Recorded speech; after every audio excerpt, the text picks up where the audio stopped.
wrestling fans, thanks for clicking the dreaded D-Rose for report for the day.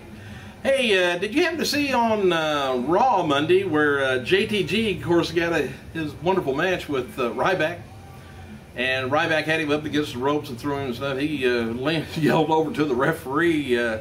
JTG said, "Hey, get him away from me! Get him away from me!" He said, "He's got pink eye. I don't want to catch pink eye." RYBACK does have some pink eyes going on. I'm not sure what's going on with that. I think for about the last 3 weeks, kind of noticed that. Unless somebody's doing one of those to him in the back. Hey, dark match before last night's WWE taping in Austin, Texas saw Alex Riley defeat Jinder Mahal. Damian Sandow took on Justin Gabriel, and the match was taped for next week's, this week's Superstars. Kofi Kingston took on Heath Slater. It was taped for last night. It's going to be for the first ever Saturday morning Slam show.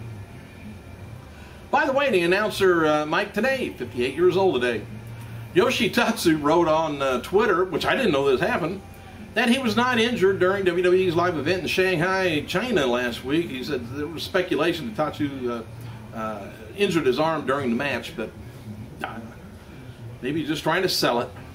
WWE announced that, of all things, Khloe Kardashian is going to be the social media ambassador for next week's Raw from Fresno, California, the first show after SummerSlam. And apparently nothing ever got worked out with Charlie Sheen. They must have gave up on it. All right, the caller on the hotline that I got, he called and he says, "You know, anymore sounds like wrestlers are going back to high school, acting like they're in high school." Well, anyway, here's one of the examples. TNA star, of course, Kurt Angle has apologized for threatening WWE CM Punk after calling Punk called TNA an indie promotion. During a weekend interview, Angle tweeted Tuesday night, says, "I apologize to TNA and WWE fans for my comment. I don't expect Punk to apologize to TNA, but I'm sorry. Respect for the biz," he says. So anyway, he said, "I didn't apologize to Punk." This is what Angle's still saying. "Only WWE and TNA fans. Punk disrespected TNA and has a lot to learn about fame and responsibility." So, in response to Punk calling TNA an indie promotion, this is what Angle originally had said. "Punk wants to say TNA's an indie league. I said, I was on top at WWE when you were trying to get a job anywhere. And he said, it was my choice to go in TNA, and if I ever see you, Punk, hide, bitch." Angle must have had one too many, or two too many. Deadline.com has announced the partnership between Warner Brothers and Home Video and WWE Studios to co-produce a Scooby-Doo animated feature that's that will find Scooby-Doo and the gang solving a mystery at WrestleMania. Alright. It's probably going to be where did all the fans go? WWE superstar Triple H, John Cena, Kane, The Miz, Brodus Clay, Santino Morales, Sin Cara, AJ Lee, Big Chief Vince McMahon are slated to appear in the animated format and provide voiceovers for the film. Hey, WWE's got extra money to throw away.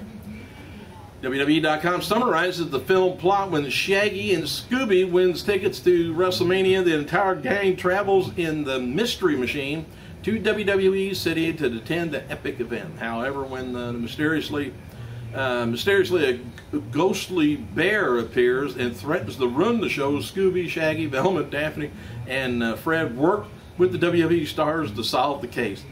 I'm excited.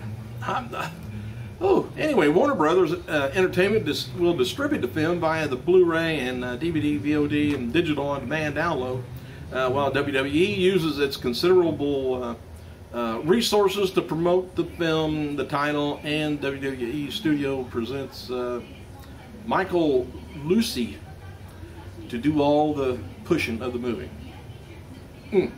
Anyway, with the relaunch of WWE official NXT website on Tuesday, FCWWrestling.info, the Diva roster page no longer lists former Tough Enough contestant Sophia Cortez and Kaylee Turner a general sign of the talent departure from the developmental.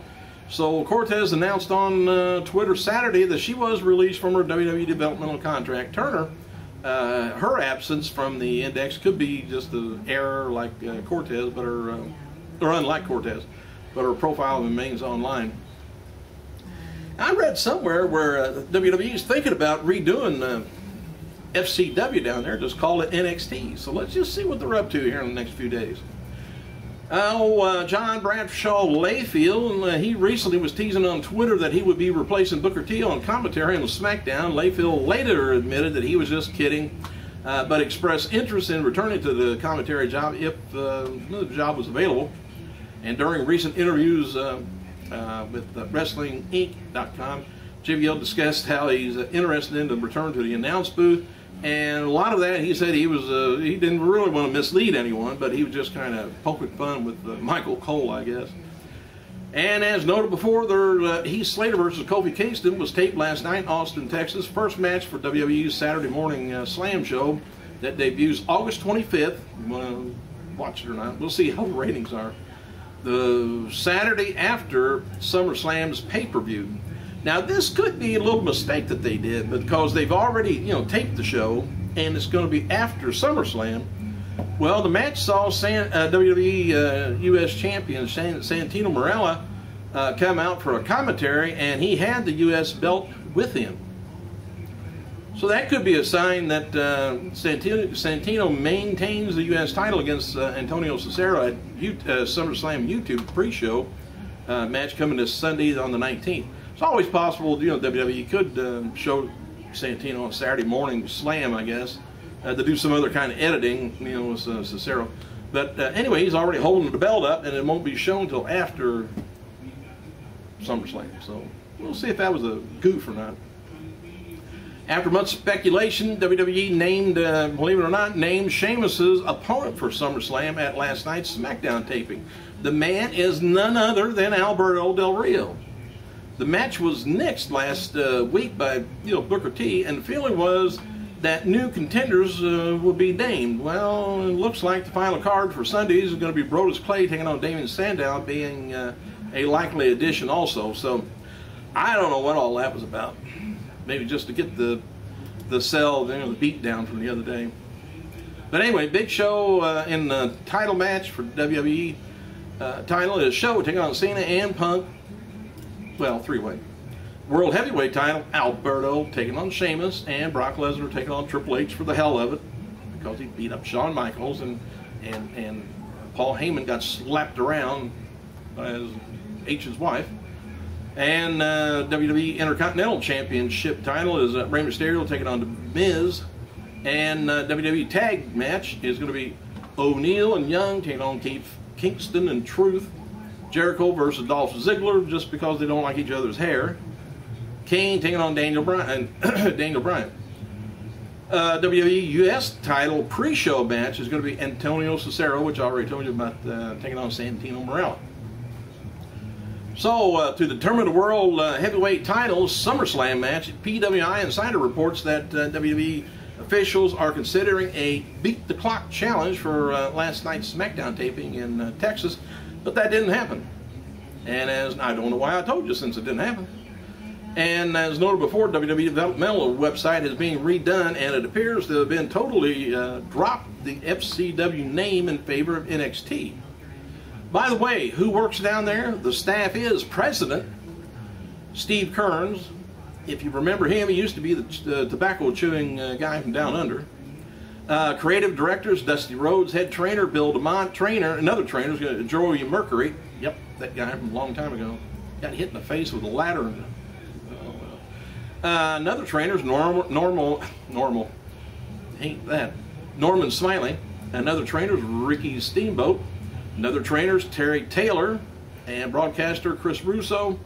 Creative assistant Rob Naylor. Did you go out and have a good time? Naylor. A UFC fighter, Chanel Sonnet, told the New York Post that he has no interest in working with WWE after reports said he was going to be interested in a career there after UFC's over.